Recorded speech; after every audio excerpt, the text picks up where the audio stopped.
welcome back to the Joyous Genealogist, and I'm JoJo, the Joyous Genealogist, and you guys are all Joyous Genealogists. That's why you come back to this channel, right? Because we like spreading joy and inspiration and doing our genealogy. So this video is going to be about how to attach an alternate fact to a person in your family tree. So one of the members in our Facebook group asked this question, and I wanted to put out this video for him to help him out. So you may or may not know how to do this. But if you haven't joined the Facebook group, it's under Joyous Genealogist. You can jump over there and find it under that name, or you can find the link in the description of this video or in the description of the YouTube channel. Now, before you do that, I wanted to mention that there's a community tab in YouTube that I post in once in a while.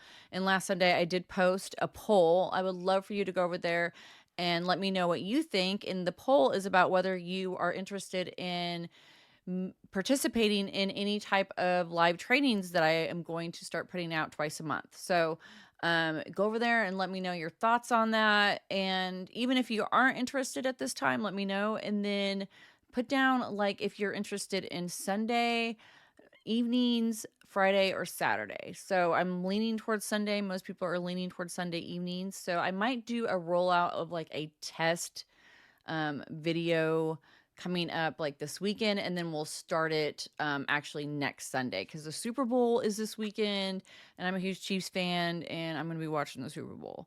So that is that. But yeah, let me know what you guys think. So the trainings are just going to be like open.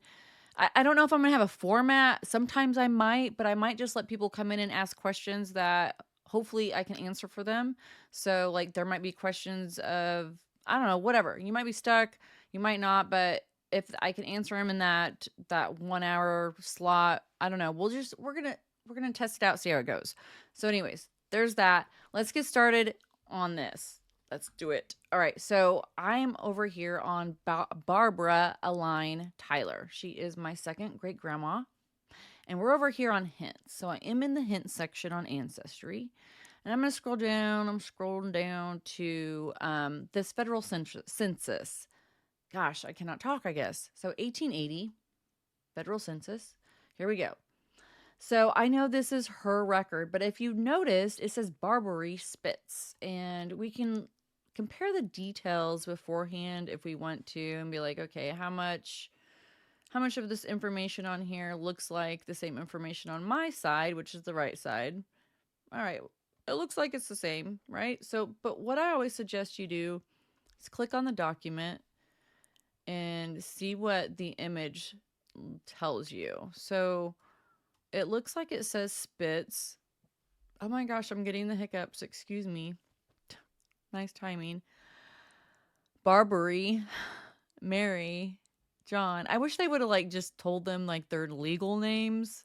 I guess they weren't like really exact on that stuff, but I know that this is their record.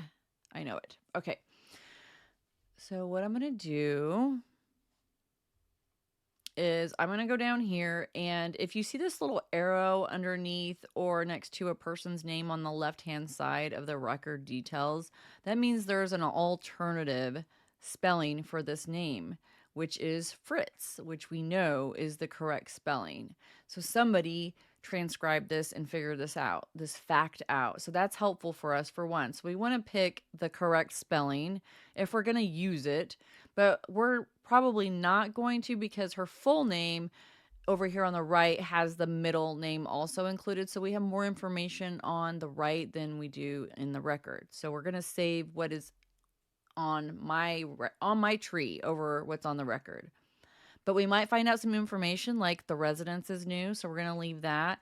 So for right now, so what we're going to do is we're going to go ahead and click yes.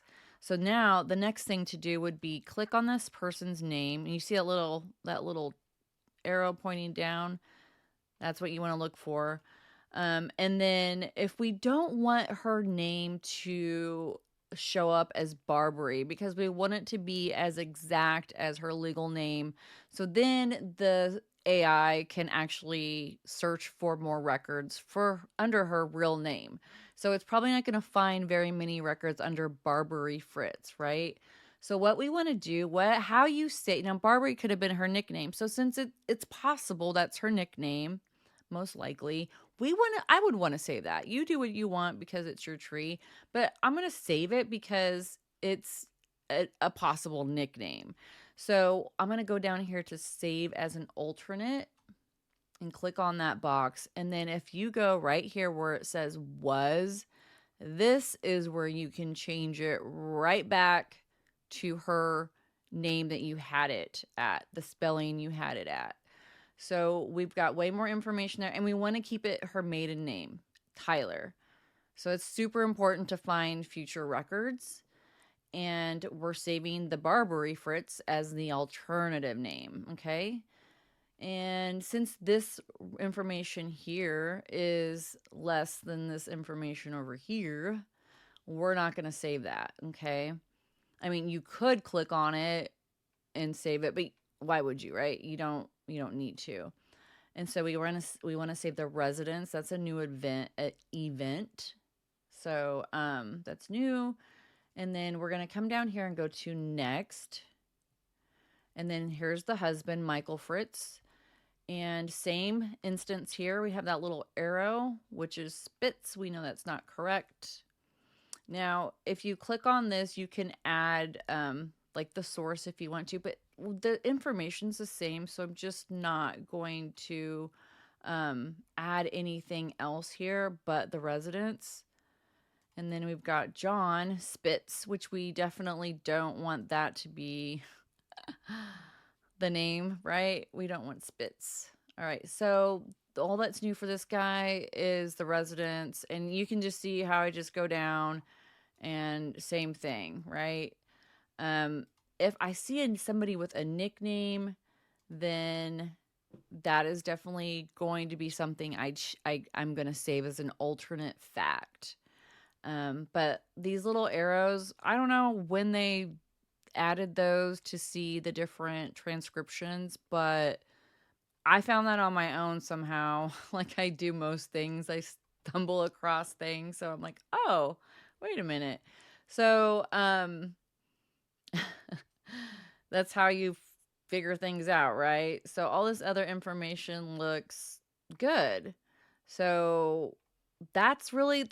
That's all there is to it. That's how you save the alternate. You just want to make sure, like, when you go to like their name, like when you go to save the alternate, that you're switching it back to the other name if that's what you want. Don't miss that step right there, because we got the entire middle name instead of just the initial.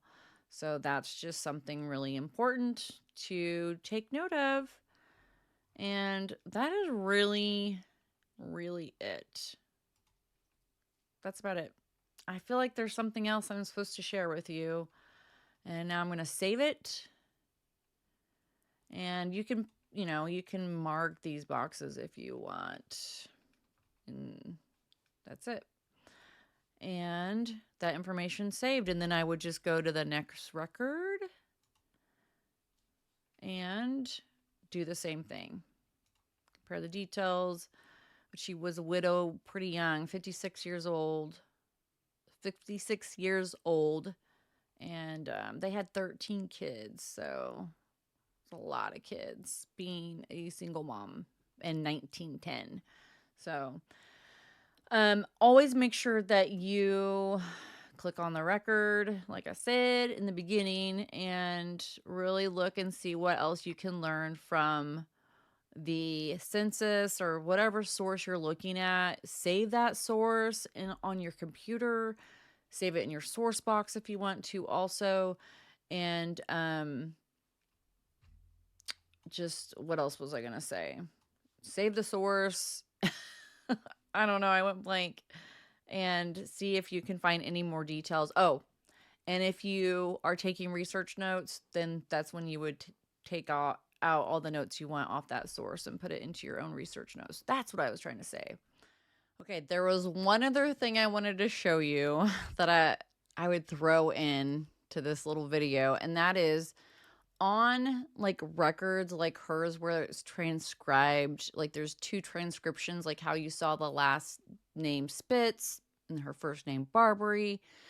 If you click on the record that Ancestry has, it will take you to this page. Okay. And if you look over here to your left, right under or right over where my video is screen, right here, you can add or update information.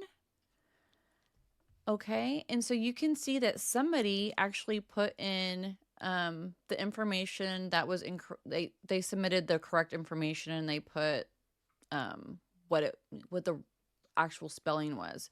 So if you have more information to add to a record like this that you know is accurate, that you noticed on the record, you can add that here.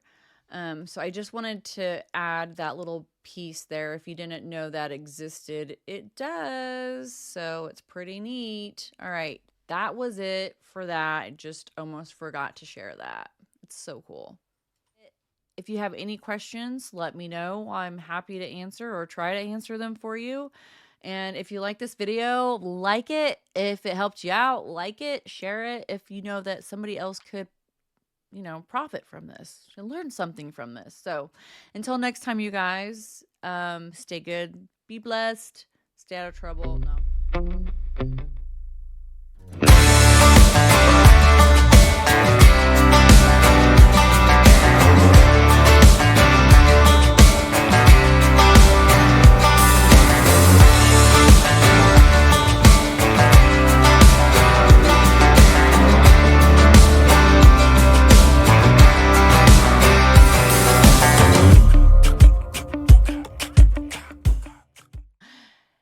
Until next time, guys, stay good, be blessed, and thank you so much for tuning in to my channel.